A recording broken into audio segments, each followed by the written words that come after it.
సోదరులందరికీ కూడా మేడే శుభాకాంక్షలు తెలియజేస్తూ మరి కార్మికులు రెండు రకాలు ఉంటారండి. ఒకటి అసంఘటిత కార్మికులు, సంఘటిత కార్మికులు.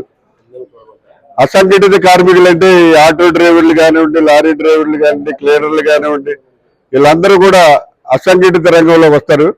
సంఘటిత కార్మికులు అంటే ఫ్యాక్టరీల్లో పనిచేసే వాళ్ళు, లేకపోతే పర్మనెంట్ ఎంప్లాయీస్ గా ఉన్న వాళ్ళందరూ కూడా సంఘటిత కార్మికులు అవుతారు. సంఘటిత కార్మికులందరికీ కూడా ఆ ఫ్యాక్టరీ కానీ ఆ సంస్థ కానీ వాళ్ళకి అన్ని ఈఎస్ఐ సౌకర్యం, పిఎఫ్ సౌకర్యం, అన్ని సౌకర్యాలు కల్పిస్తుంది. అలాగే వాళ్ళకి ఇన్సూరెన్స్లు కూడా కవర్ అవుతాయి. ఈ రాజమండ్రి నగరంలో ఎవరైతే అసంఘటిత కార్మికులు ఉన్నారో, ఆటో డ్రైవర్లు కానీ, లారీ డ్రైవర్లు కానీ, లారీ క్లీనర్ కానీ, వీళ్ళందరికీ కూడా గతంలో 460 మందికి నేను పోస్టల్ గ్రూప్ ఇన్సూరెన్స్ చేయించడం జరిగింది.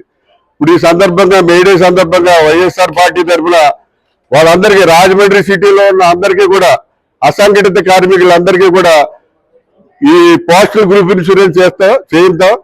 ఎవరైనా సరిపోతే వాళ్ళకి 10 లక్షలు వస్తుంది. పూర్తిగా అతను పనికి రాకపోయినా 10 లక్షలు వస్తుంది. ఎంతమంది వస్తే అంతమంది చేస్తాండి.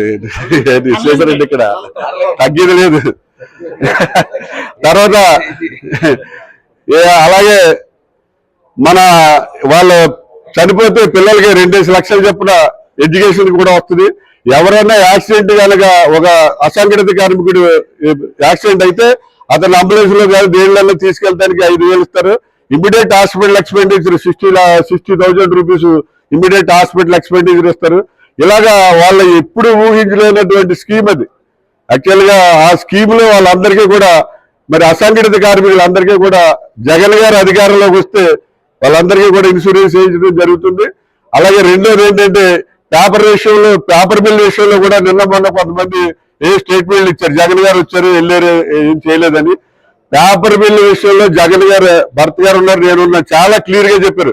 అన్న, ఇప్పుడు ఎన్నికల కోడ్ ఉంది, మనం ఎవరిని కూడా ఒత్తిడి చేయలేం. ఎలక్షన్ అయిపోయిన వెంటనే మనం పేపర్ బిల్ మేనేజ్మెంట్ పిలుద్దాం.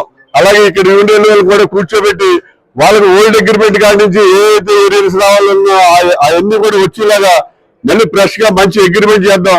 వాళ్ళ మీద ఒత్తిడి తీసుకొచ్చి నేను అగ్రిమెంట్ చేద్దాం అని కూడా మరి మాకు ఆయన ఇన్సూరెన్స్ ఇవ్వడం జరిగింది. కాబట్టి పేపర్ మిల్ కార్మికులందరికీ కూడా మరి భర్త గారు కానీ కానీ ఇన్సూరెన్స్ ఇచ్చేది ఏంటంటే, మరి ఎలక్షన్ అయిపోయిన తర్వాత జగన్ గారు అధికారంలో వస్తే మీరు ఊహించిన దానికంటే ఎక్కువ బెనిఫిట్స్ వచ్చేలా అగ్రిమెంట్ చేద్దామని చెప్పి కూడా మీరు చెప్తున్నాను. ఈఎస్ హాస్పిటల్ గతంలో మీకు చూసే ఉంటారు చాలా మంది, మన రామనారాయణ గారికి ఆలయ తెలిసి పక్కనే కాబట్టి, వర్షం వస్తే అది లోపల బెడ్స్ మీద వర్షం కురిసేసి తడిసిపోయి అక్కడ ఉండటానికి కూడా, బెడ్స్ మీద ఉండటానికి కూడా వీల్లేని పరిస్థితి ఉంటుంది.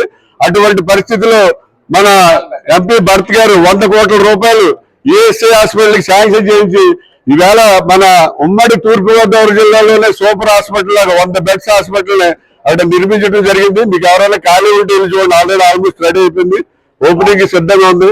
అటువంటి సూపర్ హాస్పిటల్ త్వరలోనే మీరు అందరూ కూడా ఓపెనింగ్ కూడా వస్తారు. కాబట్టి ఇవాళ కార్మికుల కోసం మరి ఇప్పుడు క్వారీ మీద ఇప్పుడే చెప్పిస్తారు ఎంపీ గారు. ఎందుకంటే ఎక్కడా లేదు, కార్మికులు ఒక్కొక్కరికి ఒక్కొక్క ఆఫీస్ ఇచ్చి వాళ్ళందరికీ కామన్ మీటింగ్ పెట్టుకోవడానికి వాళ్ళకి పెట్టడానికి సామాన్య విషయం లేదు. మరి ఇవన్నీ కూడా రాజమండ్రిలో కార్మికులకి ఎవరైనా చేశారంటే అది ఎంపీ భర్త రామ్ గారు, వైఎస్ఆర్ పార్టీ అని చెప్పి సందర్భంగా తెలియదు.